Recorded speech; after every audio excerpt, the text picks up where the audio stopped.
اب دیکھیے کہ شیطان کے بہت سے وار ہوتے ہیں. جو گناہگار لوگ ہوتے ہیں نا، جنہوں نے تو بغاوت کی ہوئی ہے اللہ سے، مانتے ہی نہیں اس کو، یا اس کے ساتھ شرک کرتے ہیں، یا اس کے آگے اکڑے میں ہیں، ان کو شیطان کچھ نہیں کہتا. کیوں؟ وہ تو پہلے سے ہی اس کے اپنے ہیں، اپنوں کو تو نہیں کچھ کہا جاتا نا، وہ اس کا لشکر ہے، حزب الشیطان ہے. تو پھر اس کی ساری قوت کہاں لگے گی؟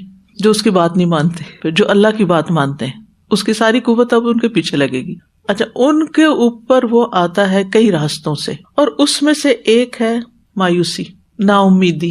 کیوں؟ امید کو ایمان کا حصہ کہا گیا. ایمان باللہ کا ایک جز ہے، اللہ سے اچھی امید رکھنا.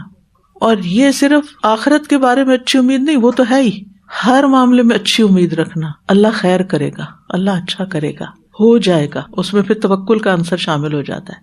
تو یہ ایمان ہے. تو اب اگر آپ کوئی بھی حکم پڑھتے ہیں تو پہلے سے یہ نہ سوچ رکھیں میں تو بڑی مسکین ہوں، میں تو یہ نہیں کر پاؤں گی، مجھ سے تو نہیں ہوگا، یہ تو میرے لیے نہیں ہے. یہ نہیں سوچنا کبھی. اللہ نے اگر حکم دیا نا تو اسی لیے دیا ہے کہ میں کر سکتی ہوں. اگر میں نہ کر سکتی ہوتی تو پھر یہ آتا ہی نہ حکم، کیونکہ لا یکلف اللہ نفسا الا وسعها. میری وسعت میں ہے تو اسی لیے مجھے کہا گیا.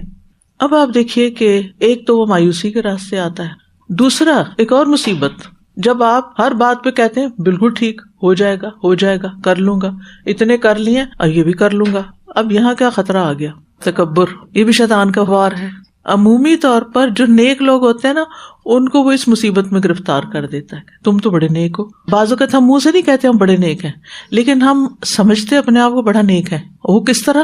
ہمیں ہر وقت دوسروں کی خامیاں نظر آ رہی ہوتی ہیں.